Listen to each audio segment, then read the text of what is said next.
Let's go ahead and look at some of the functionality within SketchUp. I'm going to start using the pencil tool. Just sketch in a rectangular form, infer from my beginning point, close the shape, use the orbit tool, check 3D space, there's my blue axis, and I'm going to use the pencil tool to draw this first form. Reiterating, it's important that we pay attention to the blue axis direction to make sure things stay vertical. Notice I'm inferring the height of all the other lines from the very first one I drew. And I can use the orbit tool to verify that those are indeed vertical in 3D space. Let's finish drawing the box in here. I can draw in any order I want. Now let's look what else the pencil tool can do. Remember, when we go from one edge to another, it breaks the surface into two separate surfaces. This is the push-pull tool. This tool allows you to quickly adjust forms, play with shapes, think about things by directly touching the model. Push-pull works on surfaces, not on edges. So notice as I pick on the surface, push-pull responds, but it also breaks that surface into two separate surfaces. But I can heal that into one by just using the erase tool.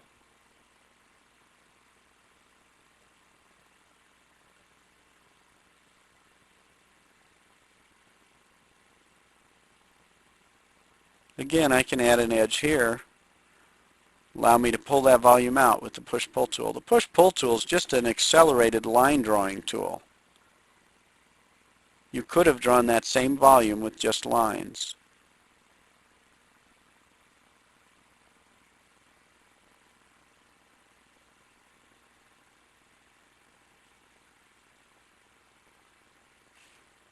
We'll zoom extents. Now we'll use the rectangle tool. This again could be drawn with just lines with the pencil tool, but it draws four edges all at the same time. If the rectangle starts on another edge, it breaks both those edges. It's a quick way of creating other surfaces.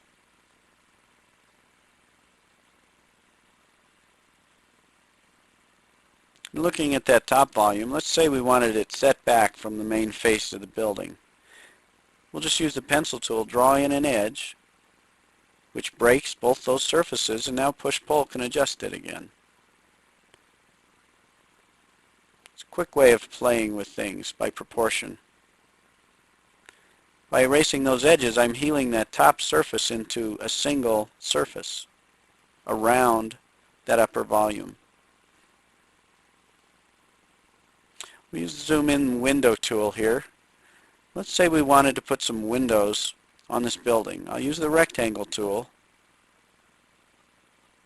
We can even use the rectangle tool to create some interior sills quickly.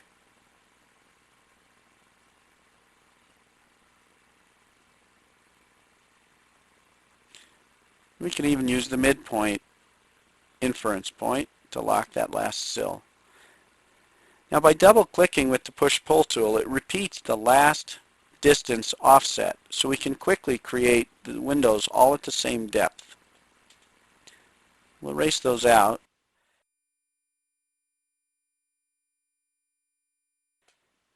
It cuts a hole in the side of that surface. Now I'm just going to use the clipboard, copy to it, and then paste back in. The ability to cut the hole is part of the definition of what was on the clipboard. But let's undo and let's create what we call a component. Components are groups of objects that all hang together and act in a similar fashion. And notice we can have it cut an opening as part of the definition. Now we just click in the component browser, drag it onto the screen, it aligns to whatever surface we're touching. Components in SketchUp have built-in intelligence to not only cut holes, as this one has, but to also align to surfaces.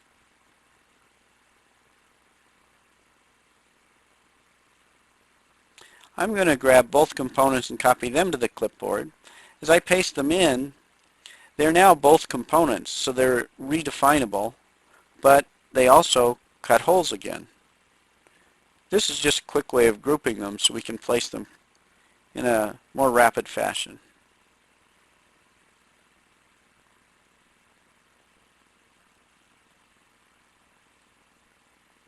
Notice if we don't like the placement, we can just slide them. The holes go with the components.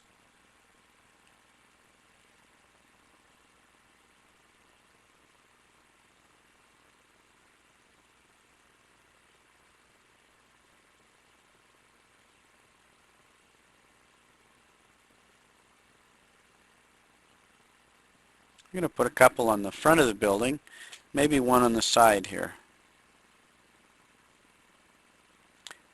But now I want to play with the side of this building a little.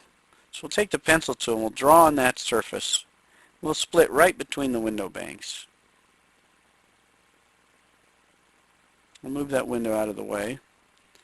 Now notice what the push-pull does. As it pulls that face off the surface, the components that are locked to that surface go with it. We'll just incline that wall a little by moving the edge. Notice that protractor that keeps showing up. With components in SketchUp, when the Move tool moves over a component, those are rotation grips, and we could rotate those windows in place. We'll just play with the proportion here a little.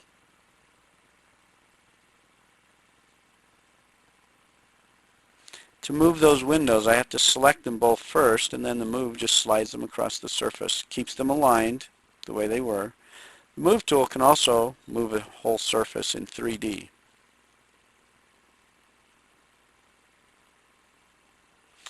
Let's address the top of the building here.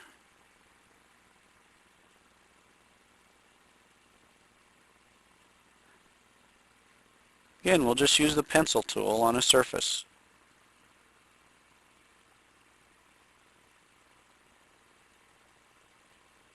We'll sketch in a roof plan on top of this surface.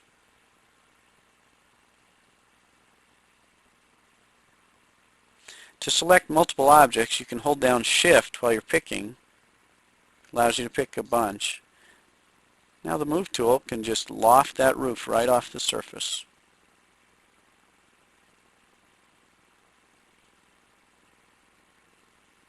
Notice I picked out in space. I don't have to pick on the object during the Move command as long as I've selected the geometry ahead of time.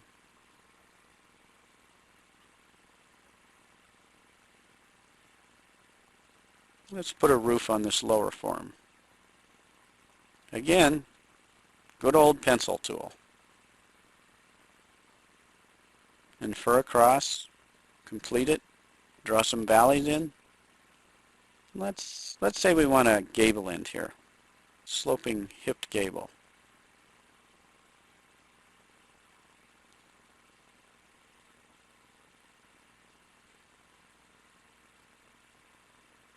Just lift that off the surface. We have our roof.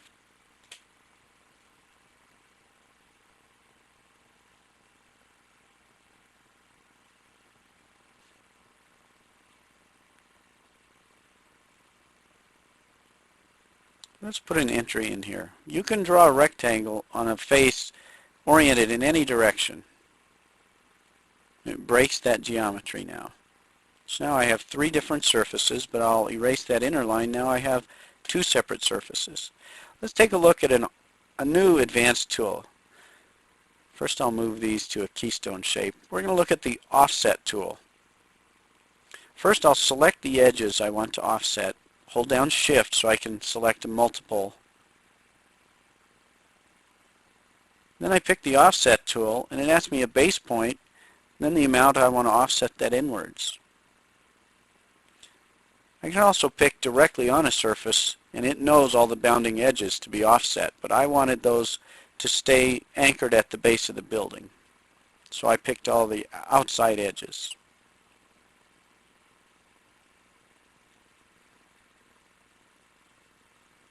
By drawing the line across the bottom of the keystone shape stays out at the original surface of the building where everything else got pushed back.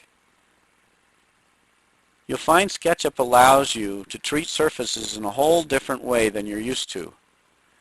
Let's say we wanted to take one of the pre-built components that comes with SketchUp, a revolving door, and put it in this entry.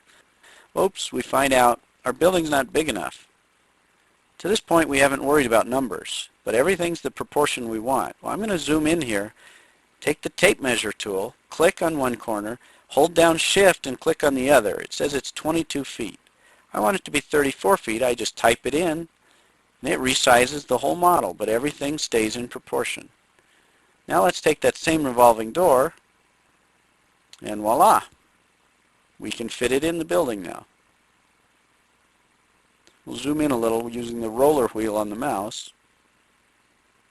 and it cuts a hole in with the revolving door.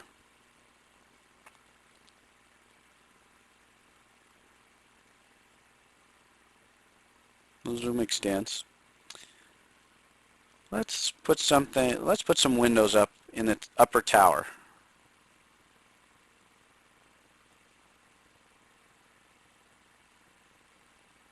Draw directly on the surface. We'll infer up from the midpoint to give ourselves a dormer.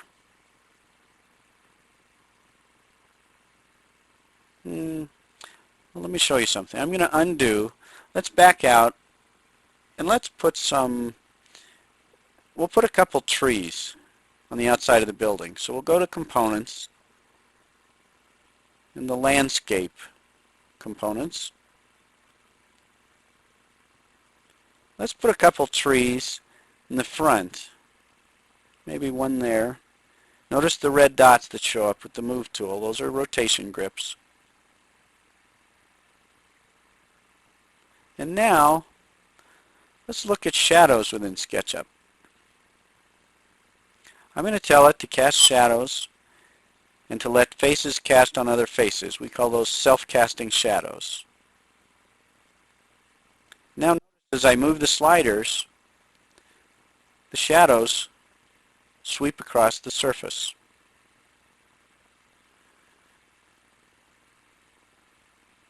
I'll set it to hidden line mode. Let's make it a more interesting architectural look, hand-drawn look, but we'll get rid of the extended edges. But the profile lines adjust as we rotate around. See how the shadows move as I slide?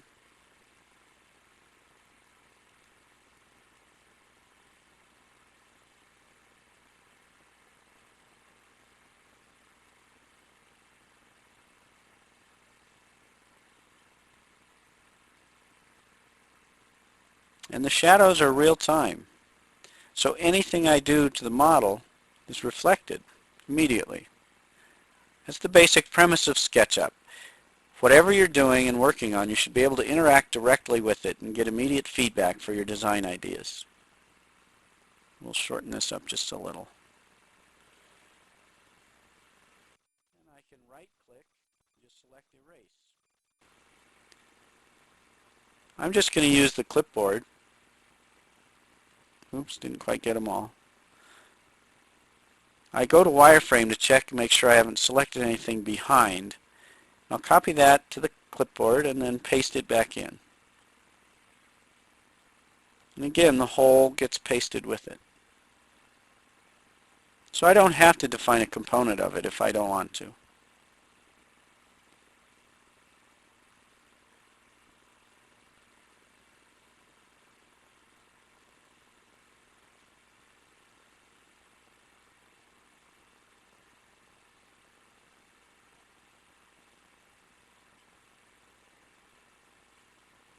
I'm going to turn shadows off.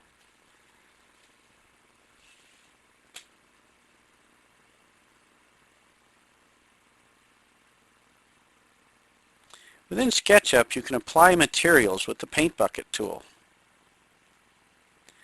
You can apply it to solid colors, or there are several textures that come with it. Let's put texture of squares on the outside of the building.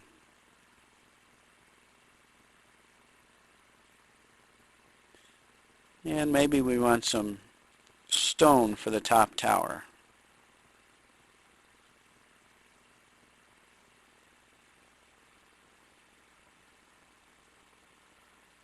Touch on the surface and it flood fills that material onto the surface. Let's put some brick in the smaller form.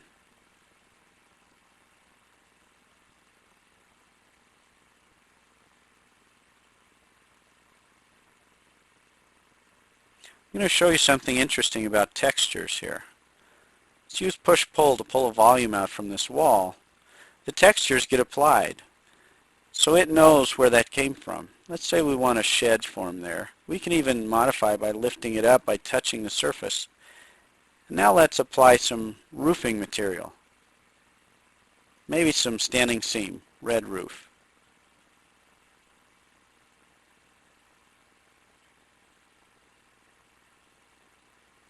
Let's put some red roof on that upper form too, on the tower.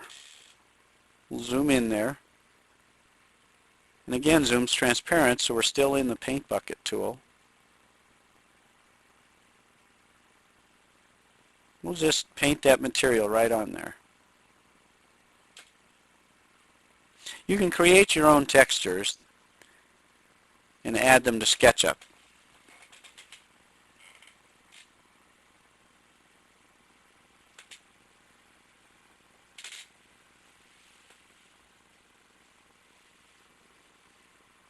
I'm going to show you some display methods that we have in SketchUp. We're going to experiment with, notice how the shadows slide right across the surfaces there. We're going to set the shadows to a later time in the day, and we're going to create some pages. These are saved views of the model. And notice if I don't rotate the model, but I just change the shadows, then that view just reflects the shadow change. What we're doing is building several different views. This is what we call tour guide technology. What we're doing is we're defining keyframes that we can later recall. So in this view, I'll turn off the shadows and maybe show the textures. We'll spin around. Let's go to hidden line mode. The object lines change as you spin it around. They react dynamically. So we'll add this view. Spin around and let's go to the entry. Those extension lines are a little much. Let's turn those off.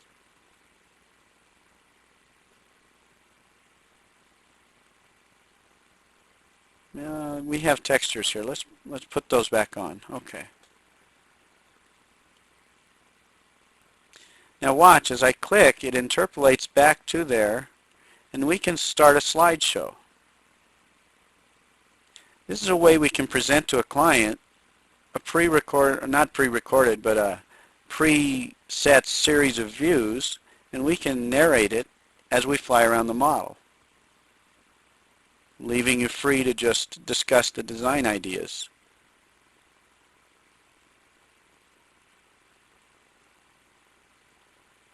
I'm going to zoom out here.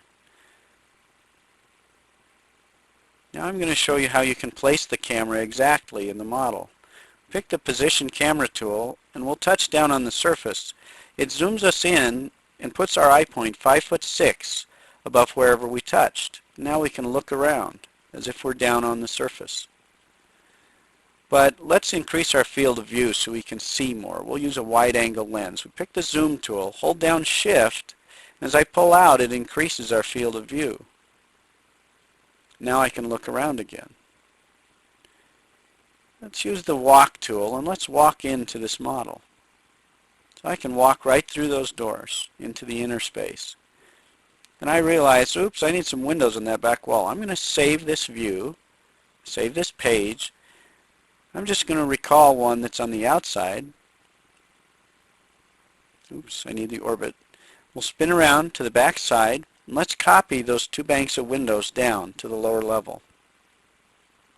So I'll select them, use the Move tool, hold Control,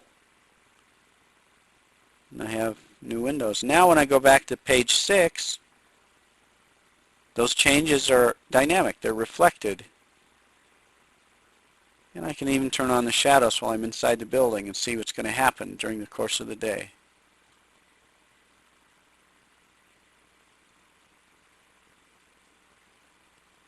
So that's an overview of a lot of the commands in SketchUp. You'll discover lots more tricks.